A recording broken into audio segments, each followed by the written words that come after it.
Bien, vamos a repasar un poco el tema de la Reconquista, analizando el Reino de Castilla, la Corona de Aragón sobre todo. En el 711, un ejército dirigido por Tarik y Musa invade la península ibérica, derrotando a los visigodos en la batalla de Guadalete. Rápidamente se extienden por toda la península ibérica, ocupándola. ¿Por qué esta extensión tan rápida? Recordad, los musulmanes pactaron rápidamente con los nobles visigodos.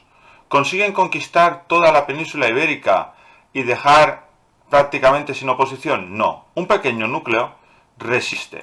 En la zona de Asturias, un pequeño núcleo de visigodos dirigidos por Don Pelayo consiguen en el 722 derrotar a los musulmanes en la batalla de Covadonga, creándose un pequeño núcleo que dará inicio a la resistencia.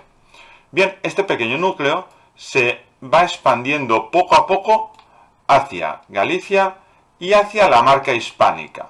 ¿Qué era la marca hispánica? La marca hispánica es un elemento defensivo creado por los francos después de la batalla de Poitiers y que frenará a los musulmanes, evitándoles entrar en Francia. Una vez que han conseguido ocupar toda la zona norte, en lo que se conoce como Reino de Asturias, se inicia una expansión hacia el sur.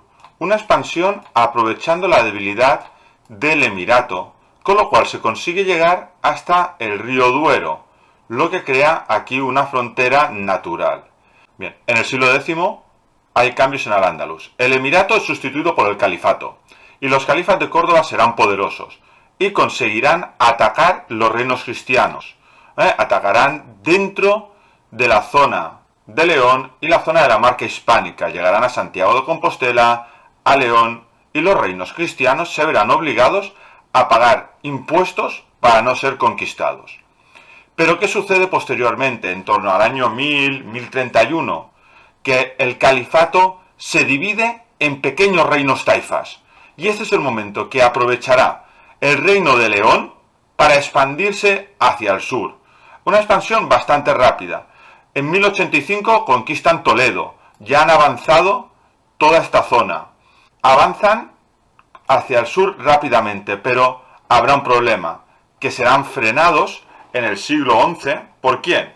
Por dos pueblos venidos del norte de África, los almohades y los almorávides, que los derrotarán en Simancas, en Alarcos. Pero en el 1212 las cosas cambian, y en una pequeña batalla donde todos los reinos cristianos se unen, la batalla de Navas de Tolosa en 1212, el ejército musulmán es derrotado. Es derrotado de una forma prácticamente definitiva, y esto permitirá al reino de Castilla y León, ¿el qué? Avanzar y acabar prácticamente toda la reconquista de la península ibérica, a excepción del reino nazarita de Granada. Este pequeño reino que resistirá pagando parias, que ya habían estado pagando los reinos taifas, al reino de Castilla y León, que se habrán unificado de forma definitiva en 1235 bajo el reinado de Fernando III el Santo. Vamos a borrar un poco el mapa para acercarnos en la marca hispánica. Dejamos toda esta parte, que es cómo queda finalmente el reino de Castilla y León, y nos ponemos allí.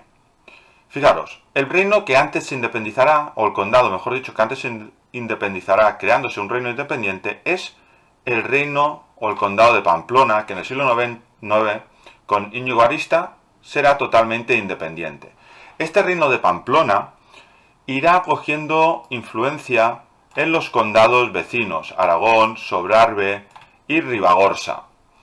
Estos tres condados dependerán del rey de Pamplona, que también tendrá influencia en el condado de Castilla. Recordad que el condado de Castilla en el siglo X se había independizado con Ferran González. Bien, pues cuando muere el rey Sancho III el Grande de Navarra, se produce la división entre los distintos reinos que tenía. Y León, o Castilla mejor dicho, corresponderá a Fernando I y se convertirá en un reino ya totalmente independiente.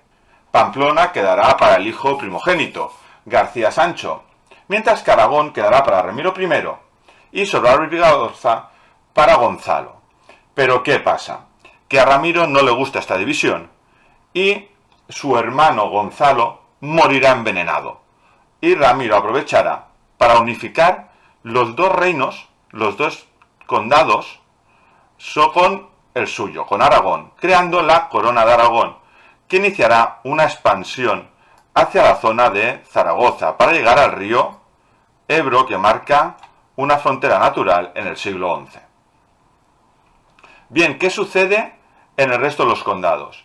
Tenemos el condado de Barcelona, el más importante en esta zona, y con Wilfredo el Velloso, que conseguirá, se independizará un poco de los reyes francos, no del todo todavía, y conseguirá dominar el resto de los condados que le deberán sumisión. Tendremos que esperar un poquito hasta el siglo X, 987 más o menos, que Borrell II se independizará ya totalmente de los reyes francos, creándose estos condados catalanes que también iniciarán una expansión hacia el sur. Bien, esta expansión nos dará toda esta parte en el Ebro, hasta que en el año 1137 se producirán las bodas del conde de Barcelona, Ramón Berenguer IV, y Petronila de Aragón, creándose la Corona de Aragón. Bien, esta unión que provoca que al final el reino de Pamplona queda totalmente aislado, sin posibilidades de expandirse. Por un lado, la Corona de Aragón, por otro lado, Castilla y León. Iniciará una expansión, una breve expansión hacia Francia. Bien, vamos a cambiar de mapa para ver las repoblaciones. ¿Por qué? ¿Por qué son importantes las repoblaciones? Muy sencillo. Una vez que hemos conquistado cierto territorio, hay que repoblarlo con cristianos, ya que si no los musulmanes podrían ocuparlos. Hay tres tipos de repoblaciones.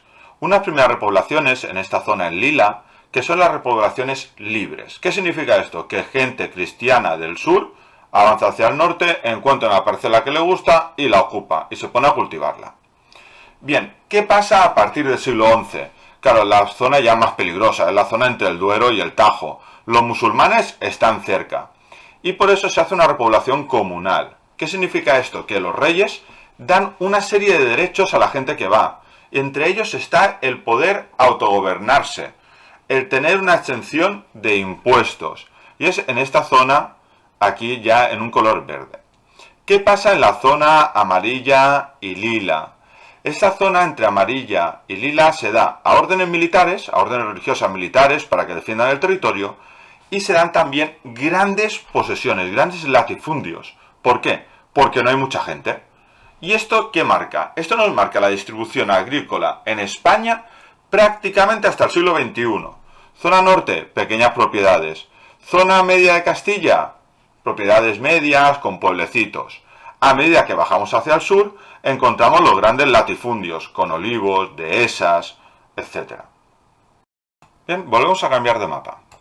Si antes hemos analizado la evolución territorial, vamos a ver la evolución económica. Y si antes hemos empezado por Castilla, ahora vamos a empezar por la Corona de Aragón. Fijaros, la Corona de Aragón, costa mediterránea. ¿Qué hará la Corona de Aragón? Sí que tendrá una base de economía agropecuaria, de agricultura y ganadería, además con una gran tradición de la agricultura mudéjar en la zona del delta del Ebro, la seda de la zona de Valencia. ¿Pero qué hará? Aragón basará su economía en el comercio del Mediterráneo. Pensad, el Mediterráneo era el mar comercial por excelencia. Había algunas rutas por el Cantábrico, norte de Europa, pero no tendrán un gran peso para los reinos de la península ibérica. Por eso la Corona de Aragón, tras la conquista de Valencia y de Baleares, se lanza a la conquista del Mediterráneo. Mirad los territorios que conquista: Sicilia, Cerdeña, Nápoles, zonas de Grecia, ¿vale? Y mirad las rutas que tendrá. Esto le dará una gran riqueza.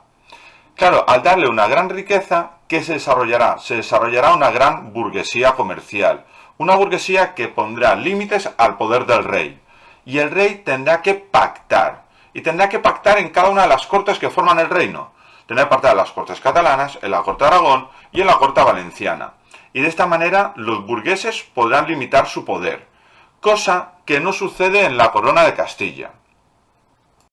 Bien, si hemos visto que la Corona de Aragón se dedicará al comercio mediterráneo sobre todo, Castilla será todo lo contrario. Castilla se dedicará ¿a qué?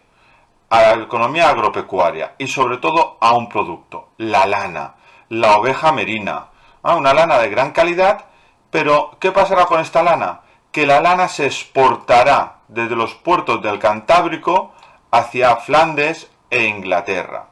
Y los grandes ganaderos, nobleza e iglesia, crearán una asociación para defender sus derechos en 1273, que es el honrado Concejo de la Mesta, donde se crearán las cañadas reales, lugares de paso prioritarios para las ovejas.